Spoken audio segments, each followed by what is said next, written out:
Tondano oleh karena Walak Tondano dalam menghadapi kehadiran kaum kolonial Belanda cenderung menunjukkan sikap antipati maupun ketidakpatuhan atas eksistensi company.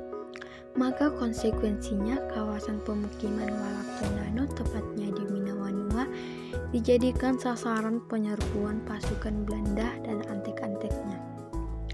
Bagi kompani Belanda, kawasan Minawanua yang disebut oleh Boven Tondano atau tempat tinggal orang Tondano merupakan kawasan yang dijadikan tempat berkumpul para ekstremis atau pangalila.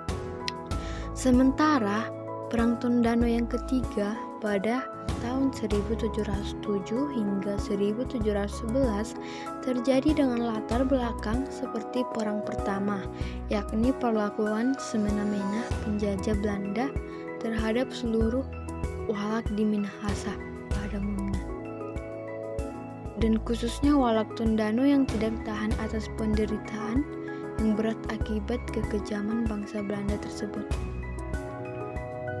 terutama mengenai Verdrag 10 September 1699 yang dianggap merupakan politik tipu daya terhadap Walak-Walak Minahasa.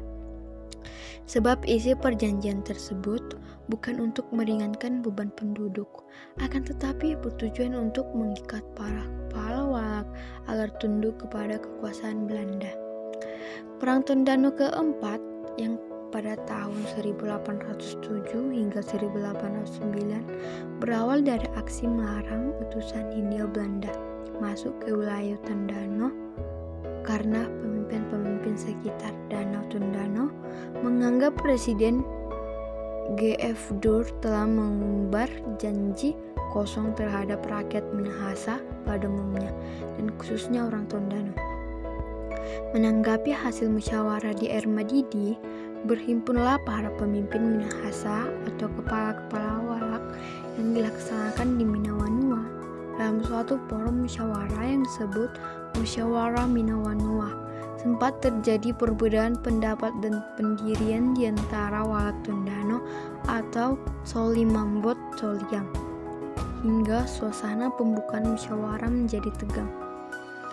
Kepala Walak Korengkeng dan beberapa ukung Solimambot dan Soliang telah menyatakan bahwa mereka tidak mau hadir dalam musyawarah.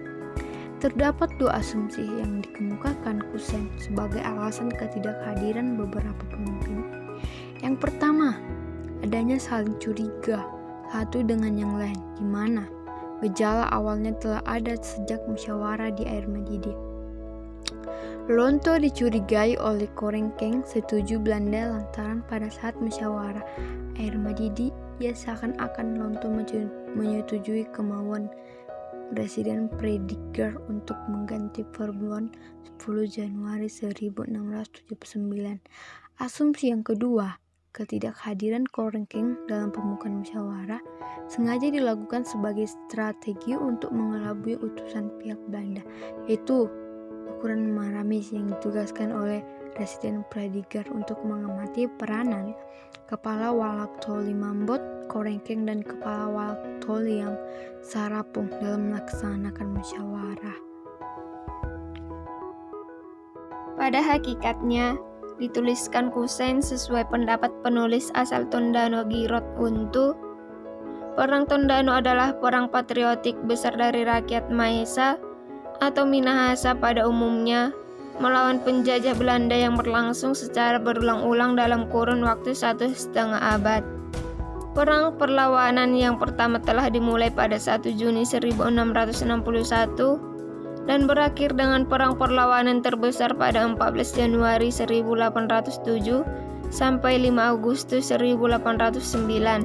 Para pemimpin Perang Tondano selain Tebu, Sarapung, Korengkeng, Lumiwengkewas, Matulandi, semuanya berasal dari Tondano sampai Minawanua. Terdapat juga Lonto Kamasi, kepala Walak Tomohon, dan Ukung Mapahit dari Walak Remboken. Bahkan sebagai organisator dan atau otak dalam kurung Deziel Dari perlawanan melawan kompeni Belanda, selain Tewu juga Lonto Kamasi, kepala Walak Tomohon yang dicari-cari oleh pihak Belanda untuk ditangkap.